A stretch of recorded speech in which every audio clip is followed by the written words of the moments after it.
Hey there, YouTube. I hope you're well. It's Friday night and I got my Bray Wyatt shirt on, which means it's time for SmackDown on Fox. As always, I'm trying to get this channel up and running from scratch, which isn't easy.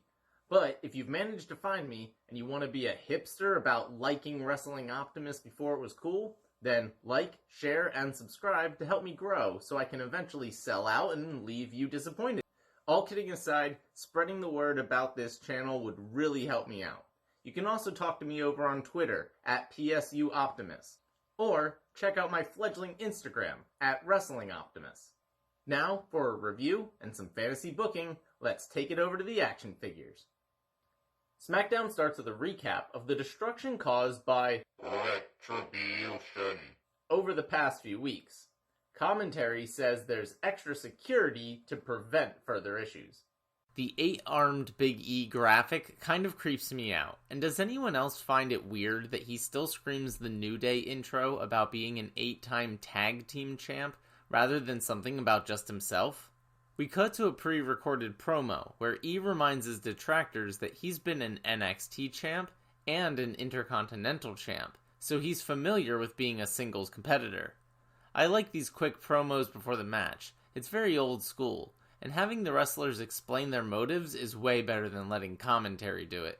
Before Big E's match with John Morrison can even start, the lights flicker while Retribution surrounds and enters the ring.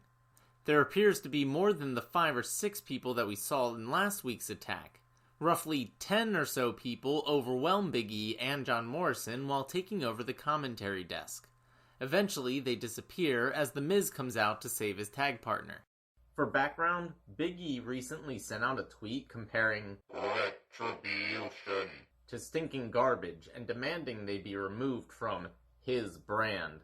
Backstage, the locker room is concerned about the attack. Miz blames Big E for sending out that tweet.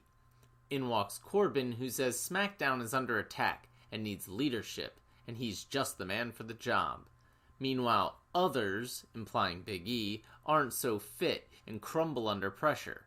But Big E rebukes him, giving an impassioned speech about how they won't be terrorized and how later tonight he's not only going to beat Morrison, but he'll show Retribution the power of positivity. Everyone is pumped, until Sheamus interrupts and mocks them. He, like everyone else, points out that Big E is finally alone, and says Retribution is scared of him. That's why they don't crash his matches. Big E says anyone with sense would know he's not alone. He walks out with all the baby faces.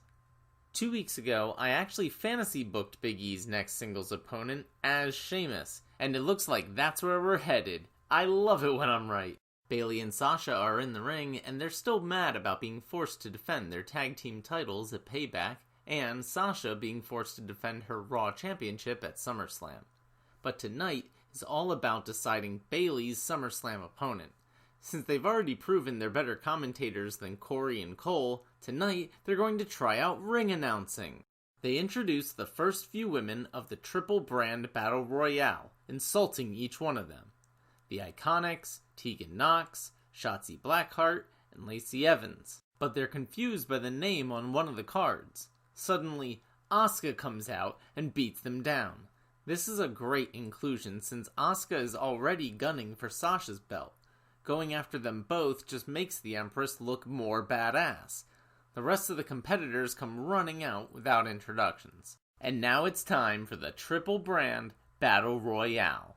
In addition to those already introduced, this battle also includes Liv Morgan, Shayna Baszler, Ruby Riott, Dana Brooke, Nikki Cross, Bianca Belair, Naomi, and Tamina. The Iconics, Ruby, and Liv all eliminate each other first. Dana gets kicked out of the ring by Nikki, but is not eliminated. However, Nikki is eliminated by Tamina, who in turn is eliminated by Bianca Belair. Lacey's Women's Right eliminates Naomi before she's eliminated by Shotzi, who turns around into a Karafuda clutch by Shayna Baszler, eventually falling unconscious to the floor. Tegan Nox eliminates Bianca, then runs wild. Shayna trips and botches the elimination of Tegan, but eventually gets her over the rope. Dana sneaks back into the ring but is eliminated by Asuka. Her and Shayna are the final two. Bayley tries to force Asuka's elimination, but her and Sasha get kicked in the face, falling flat on the floor. Shayna hits Asuka, but she lands on the now prone champions, saving herself. After a brief scuffle, Asuka eliminates Shayna, and she will now challenge for both titles at SummerSlam. This is great, and exactly how I've been fantasy booking this storyline for some time now. The only difference is I would include Io Shirai to create Kabuki 2.0 and have them take the tag titles as well. After a commercial break, we see Bayley and Sasha backstage complaining about Asuka's inclusion in the Battle Royale. Suddenly, Asuka attacks them from behind, signaling that she wants both belts. Mandy Rose cuts a promo wearing a camo dress that looks much more in line with Heavy Machinery's aesthetic than her normal clothes. She says she's heard all these same criticisms her entire life, that she's just a pretty face, and has had everything handed to her. Yes, she was a bikini world champion, but she worked 3 jobs and put herself through college while winning that crown. Does that sound like getting things handed to you? And Sonya of all people should know how hard she worked to get where she is in WWE. If Sonya wants to mess around with people's hair, then fine. At SummerSlam, it's gonna be a hair versus hair match. We all know she cares about her appearance just as much, so it's put up or shut up time. Man, I don't think we've seen a hair versus anything match since the Battle of the Billionaires in the early 2000s. Everyone was predicting this, but it's still cool to see. And I'm already predicting that Sonya loses just because I think she can pull off the bald look way better than Mandy can. Before his match, Sheamus tells the extra security guards to call it a night because Retribution won't be showing up on his watch. I'm not sure what this did unless it's hinting to his involvement with them down the line. Nikki is backstage looking nervous. She sees Alexa and gives her a big hug before apologizing for pushing her the other week. She asks about the Fiend, but Alexa just weirdly insists that she's fine. Nikki wants to get her someplace safe, but Alexa says that she needs to stick around and get some answers from Braun. I love this, because it did not make any sense what happened between Braun, Alexa, and the Fiend last week, and I still wanted some closure about the whole Nikki Cross angle. So good job on wrapping all this up, WWE. We get a quick match between Sheamus and Shorty G. This is payback for Shorty G costing Sheamus a match last week. If they're trying to rebuild Chad Gable, this is not how you do it. Sheamus had control the entire match and finished things off with a brogue kick. AJ Styles comes to the ring with some guy in a suit that looks like a taller, younger JR. Wait a minute, is that Abyss? He says to those who claim he's not a fighting champion to remember that he beat Gulak, Riddle, and Grand Metalik.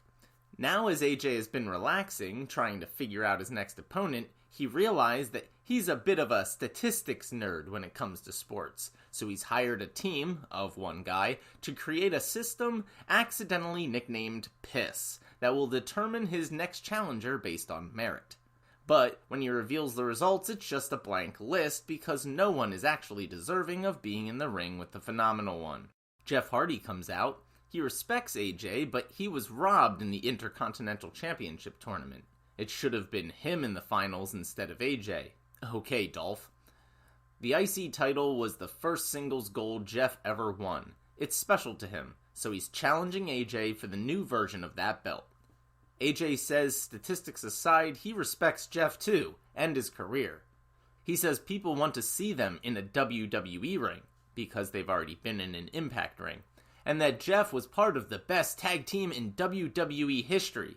Yeah, but who was his partner, AJ? Anyway, hell no! This isn't a pity party. Jeff hasn't earned a title shot. So, Jeff knocks out AJ and writes his name on the board. Cesaro and Shinsuke are making fun of Lucha House Party before Nakamura's match against Grand Metalik tonight. Lucha House Party sneaks in behind them and steals the tag belts. AJ is asked backstage if he'll reconsider Jeff Hardy's challenge. He tries to act cool and give a one-liner about erasing Jeff, only to look foolish when he tries to erase the permanent marker on his whiteboard.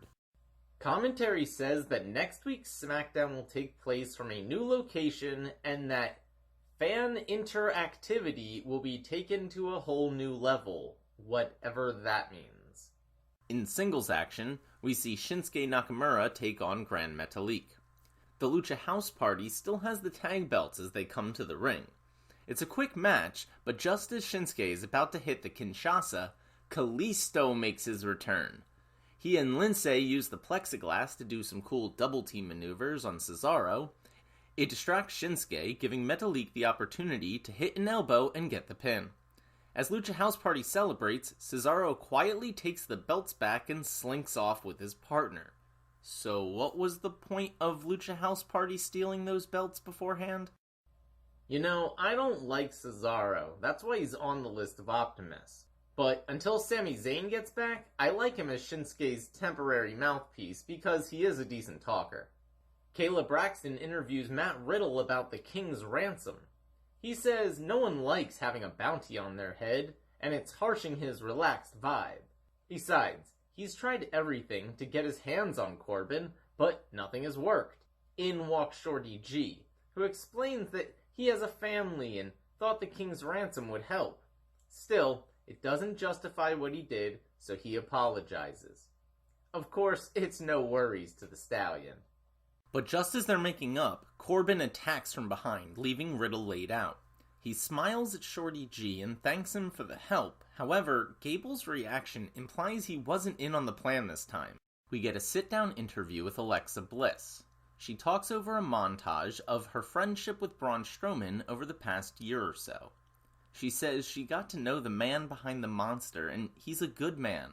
Funny, witty, protective, and compassionate. They grew to be best friends. When asked if there was a romantic connection, she hesitates before saying maybe. They cared about each other a lot. Is that why the Fiend targeted her? She doesn't know. Being around the Fiend is terrifying but compelling, like a moth to a flame.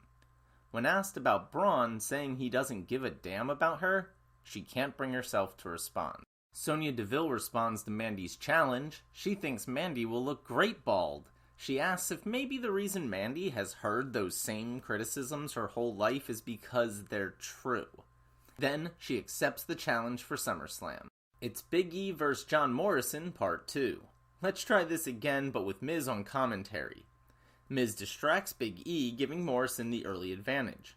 Otis comes out with the Money in the Bank briefcase to confront Miz for some reason, just as the lights start to flicker. After a commercial break, the entire locker room is surrounding the ring to protect it from retribution. It's no use, though, as the mysterious group crashes the backstage area and trashes catering while beating up officials. They trap some poor schlub in the bathroom while screaming, "This is not your lucky day." Apparently this is only visible to the audience and commentary, so the superstars continue to obliviously cheer on the match. Eventually, though, referees inform them of what's happening and they all rush to the back, but they're too late to do anything.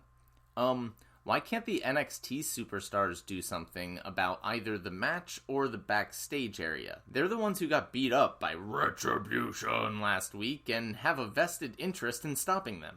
Meanwhile, back in the ring, Big E wins once again with the muffler stretch submission. As he walks up the ramp, though, Sheamus comes out of nowhere and hits him with a brogue kick. Braun Strowman comes out sporting a newly shaved head.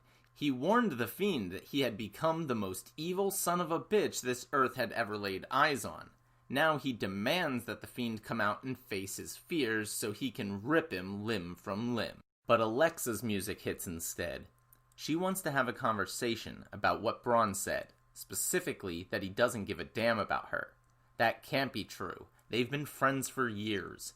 Except Braun doesn't think they were. He thinks Alexa used him and tried to change him into something he's not. Braun explains that everyone who comes in contact with the Fiend changes, including Alexa, not realizing that it's actually him who has changed. He demands that Alexa leave and the Fiend come out. Alexa says that if she can't talk some sense into Braun, she'll just have to slap some sense into him, and finally acknowledges that he hasn't looked up from the ground this entire time.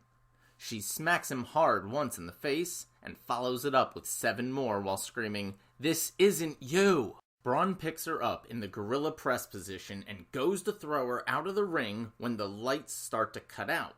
In the Fiend way, not the Retribution way. The monster slams Alexa just as the screen goes black to hide her actual impact. We come back to a red ring with the Fiend standing over Alexa. Then Braun comes on the Tron, laughing maniacally as they stare down each other to end the show. This was a completely jam-packed episode. A few of my fantasy bookings are starting to come true, and I'm pleasantly surprised with all the other storyline developments. SmackDown is finally getting back to how the Attitude Era was, not in the sense of sex and violence, but in the way that the bulk of the show is comprised of multiple interweaving stories propped up by an eclectic group of mid-card talent. This is why wrestling has the reputation of being a masculine soap opera. Take, for example, Chad Gable. It's unclear where his loyalties lie between Matt Riddle and King Corbin. Meanwhile, he also has tension with Sheamus, who just got done with Matt Hardy and is moving on to Big E. That's all while Jeff challenges AJ Styles, whose last challenger, Gran Metalik, is now in the tag team title hunt with his returning partner. And all of that is happening under the looming threat of Retribution. No matter how corny you think they are. Plus, I always love a good battle royale, so I'd have to say I'm satisfied on all counts by this episode. Great job, WWE. Well, that'll do it for this week's SmackDown. Again, if you've managed to find me and you enjoy my content, please do all the normal YouTube stuff. Hit that like button, share with any wrestling or action figure nerds you might know, and of course, subscribe to the channel. Spread the word and talk to me over on Twitter, @PSUOptimus.